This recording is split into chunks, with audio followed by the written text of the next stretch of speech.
આ છે મિત્રો અમારી ગાંડી ગીરનો નજારો ને આ છે તુવેર।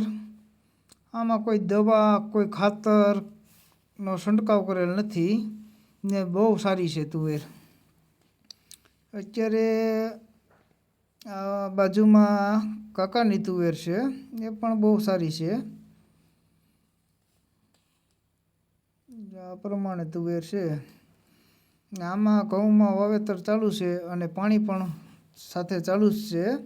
પાણી હાલતું હતું ત્યાં મારે આવી ગયા ભૂરાભાઈ ને ભૂરાભાઈને રમાડ્યા ઘડીક વાર। આપણે બીજી વાડીએ